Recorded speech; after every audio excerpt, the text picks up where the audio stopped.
teman-teman. Jadi kita dari kelompok 7 akan mewawancarai kepada penyuluh di Desa Sukasari. Ikutin terus ya. Bye.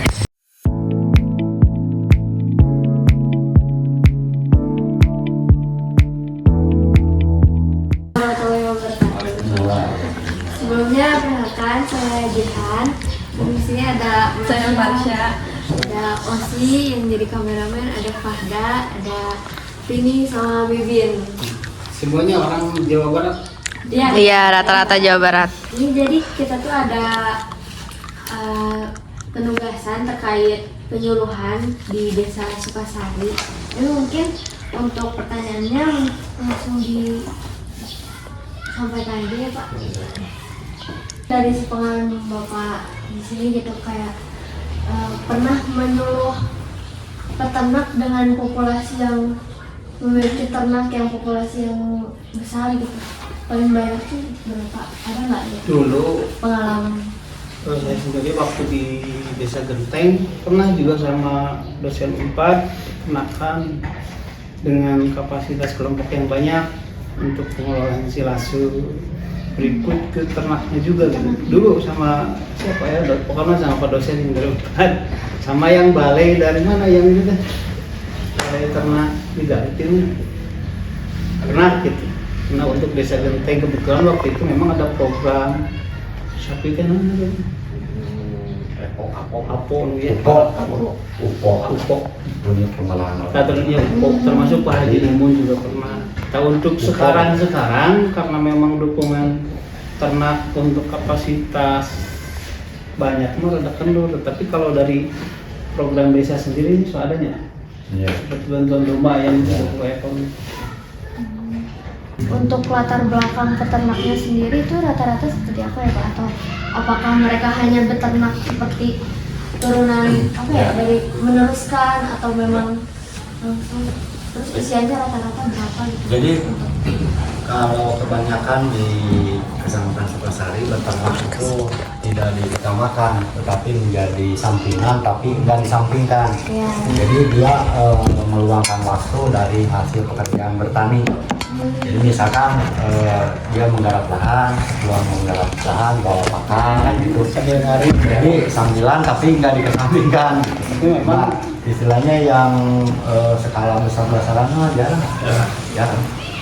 Berarti memang Ternak banyak tapi ternak ya sendiri aja. tadi yang Sampingan. disebutkan, jadi istilahnya bisa disebutkan keturunan juga ya. Iya, betul. Dari keluarga aja Pak. Iya. Ya. Untuk Sukasari. ya.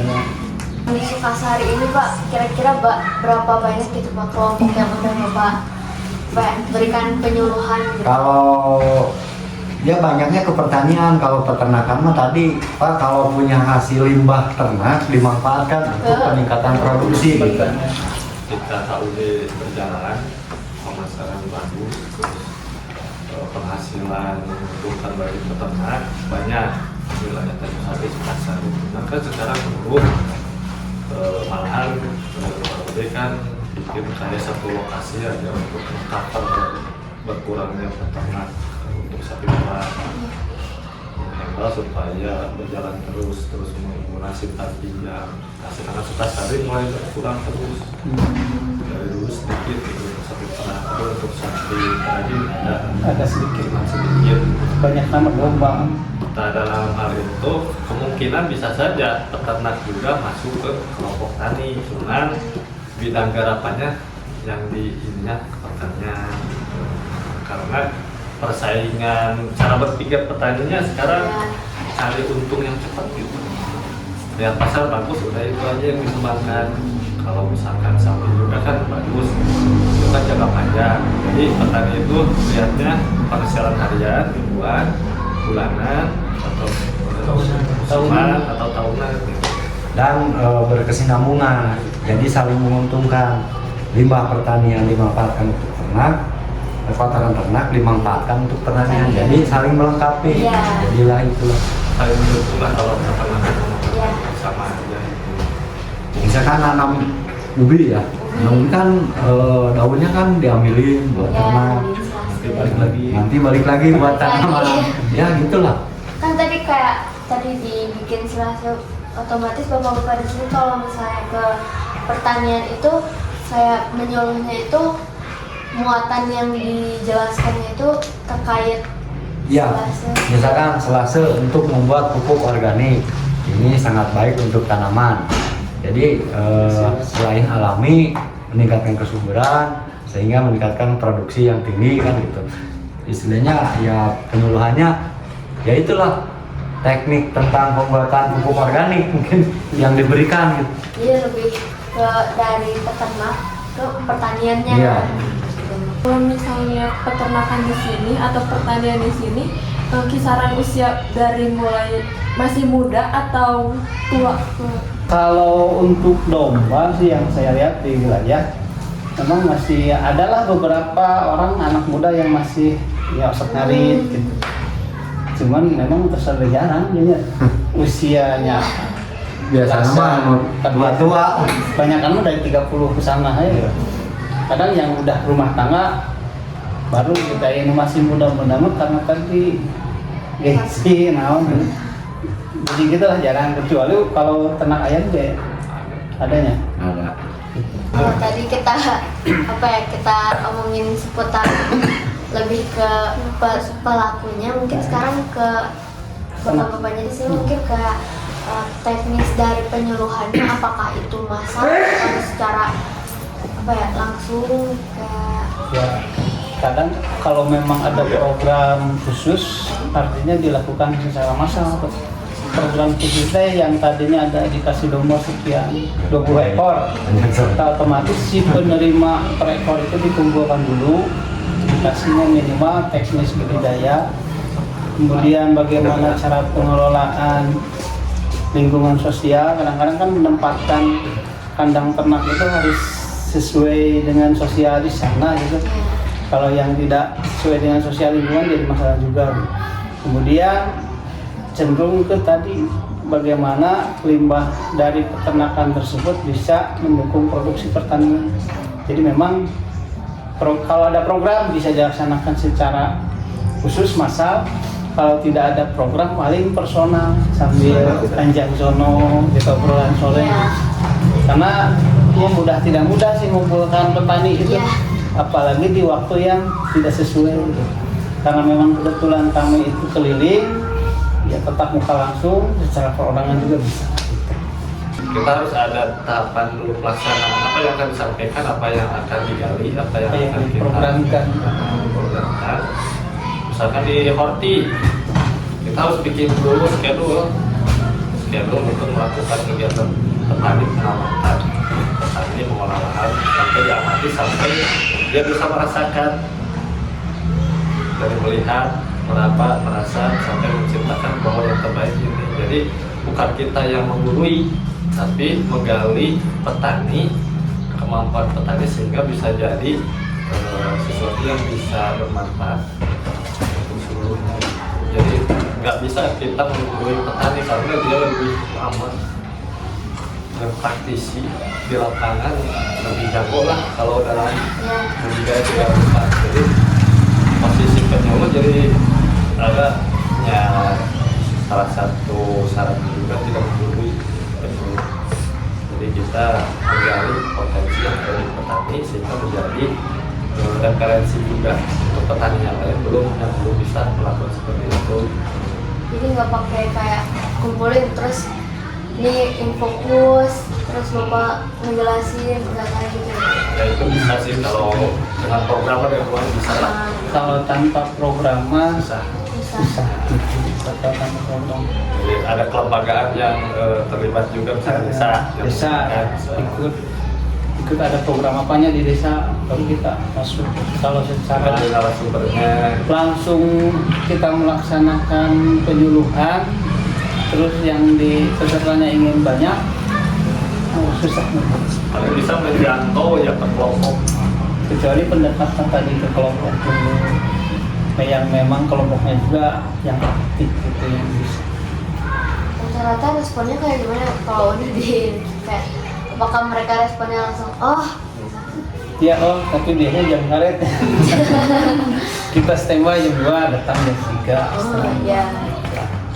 kecuali tadi ada dukungan akomodasi yang kayak gitu lah, mungkin mereka akan lebih respon.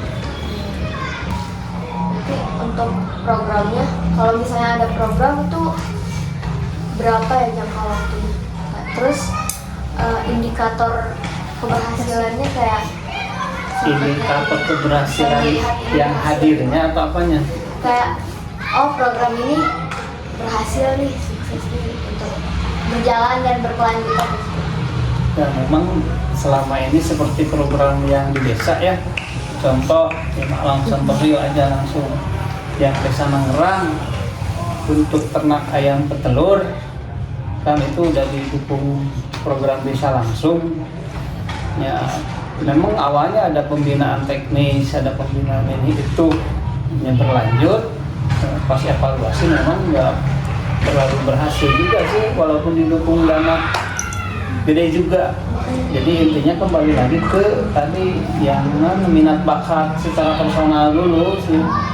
Kalau memang minat bakat personalnya senang ternak, ya insya Allah bertahap berhasil. Tapi pas programnya dikasihin kepada orang yang minat bakatnya nggak ada mah, dikasih program, dikasih modal segede apapun, tunggu waktu aja, collab gitu. Kalau untuk penyuluh banyak patokan sih untuk target keberhasilan petani, persentase produksi dalam hitungan persentase. Penilaiannya dari sikap perilaku dan keterampilan yang ketiga yang lain. Bukan petani harus bisa gitu dalam penyampaian, dapat mengetahui, memahami yang diperintahkan.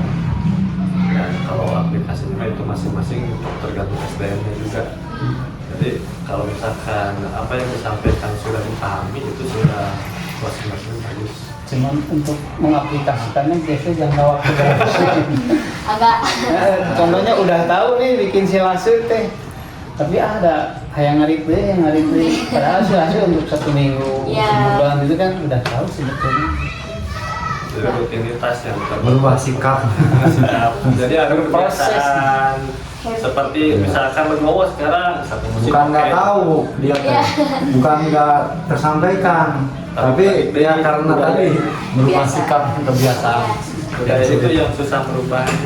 Omong dalam satu musim bisa dirubah teknologi segala macam yang disampaikan, tapi setelah habis itu balik lagi ke budaya yang biasa dilakukan kalau kebiasaan kan gitu. Yang tugas penyuluh tuh merubah sikap dan keterampilan untuk peningkatan produksi kan gitu. Utamanya itu, cuman di sini diimplementasikan dengan berbagai cara, pola, metode kan. Misalkan kelompok juga nggak sama, kelompok ternak enggak. Terus ada hamparan, ada KWT juga. Misalkan kita mau memasuki program apa, misalkan kita mau lahan pekarangan kan di lahan pekarangan, jadi masuknya kalau ke bapak-bapak mah susah kan, pasti ibu-ibu Yang antusias. ibu-ibu kadang lebih mudah gitu. Bahkan tidak semua kelompok wanita bisa menerima informasi, ada yang berhasil, ada yang enggak, tadi tergantung SDM juga. Kembali Ya. ke individu sih. Jadi tadi minat berkelompok untuk kerjasama. Kalau yang itu mah sekedar memburu program. Ya. Di sini tuh ada badan koordinasi sama pihak provinsi atau pihak kabupaten gitu. Ini penyuluh Koordinasi provinsi. ada. Kabupaten ada kan, itu mah udah satu berjalan gitu. iya, satu koordinasi ya, koordinasi mah harus kan. Garis komando. Kadang-kadang ada program dari kabupaten kan koordinasi sama dulu sama TTD, organisasi mah ada. Badan penyuluhnya juga berarti ada ya? Ada di provinsi, gabung kabupaten udah berjalan, kadang udah satu komando gitu. Kalau bisa Itu otomatis ada posnya juga ya Pak. Terus pasarnya juga ada. ada.